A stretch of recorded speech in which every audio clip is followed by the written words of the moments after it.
The Jeffrey Epstein file release revealed some very dark and disturbing truths, a couple of which I find most important that I'm going to take you through today as it relates to, yes, Zionists, Jews, and Christians pulling the strings and levers of government and media in order to control policy, narratives, and history.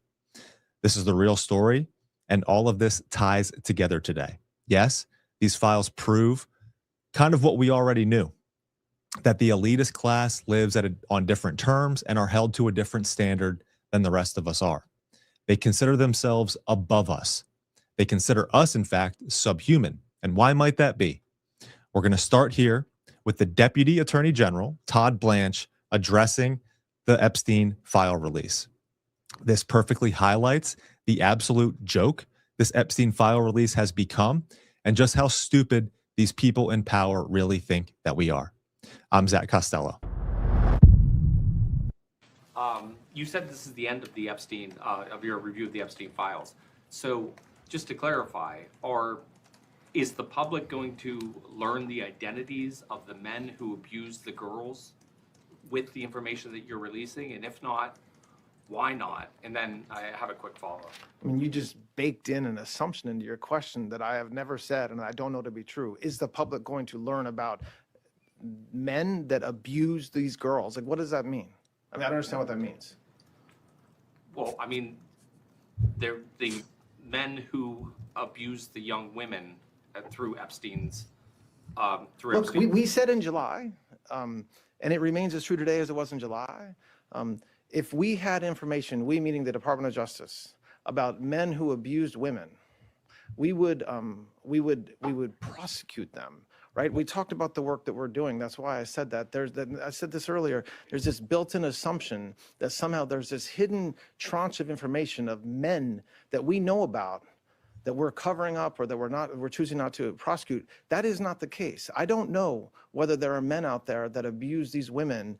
If we learn about information and evidence that allows us to prosecute them, you better believe we will. But I don't think that the public or you all are going to uncover men within the Epstein files that abuse women, unfortunately. They were just eating pizza, you guys. All of those references about trying different cheeses and ordering more and thanking Jeffrey for having them over for pizza, it really was just pizza. They weren't abusing anyone or fulfilling their degenerate sex fantasies. No, they were just having pizza parties. There is no reason to look any further. That's it. You all thought this was some massive crime ring, but it wasn't. He says, unfortunately for you all, if they had evidence of men abusing any women, they'd prosecute them, of course. Guys, no, you wouldn't.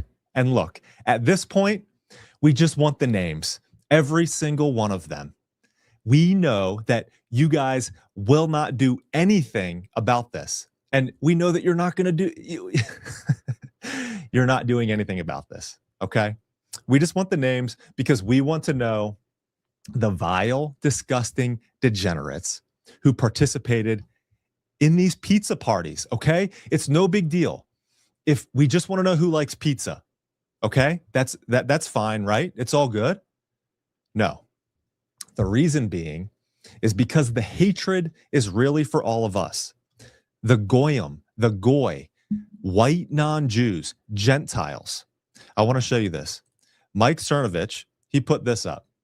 It's very disturbing because people are now defending Jeffrey Epstein because he was using the term goy and goyim. Very disturbing to see people defending Epstein in the replies. He was anti-white and racist.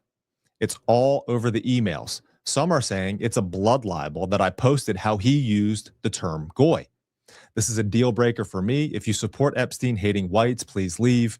And he was reposting this tweet from Jack Pasibik, who says there are tons of anti-white hatred. There's tons of anti-white hatred for whites in these new emails.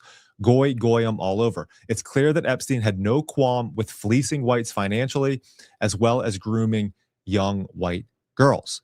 And I want to show you this example where they are making fun of a girl and who was getting something done to her, but it's not abuse per the DOJ. This is very disturbing. And they're almost making fun of her Christianity here. Said that she felt God's presence next to her when she was in bed. She knows that Jesus watches over her and he helped save her life. Whoops. Disgusting. What is emerging from these files is a hostility and disdain toward non-Jews, goy or goyim, as they basically refer to white Christians or non-Jews. Most especially evident by how they felt like they could treat young white women, but also how they spoke like this. A Jewish soul has a very different structure, different ingredients / components, relates to its higher levels, relates to itself and other people in a different manner than a non-Jewish soul. To use repair methods / meditation on something as sensitive as a soul requires the right tools. You cannot fix an Aston Martin with a Ford pickup truck tool set. Okay.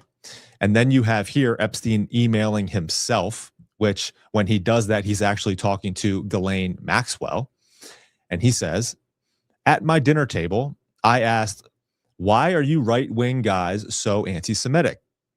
One said, historically, we all know it's actually been the Jews behind governments actually pulling the strings. I said, like who? And one pointed at me, and they all started to roar with laughter. Me?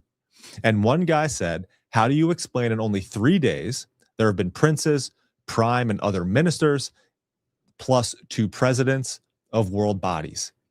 Guilty. So funny. Wish you were here talking to Ghislaine Maxwell.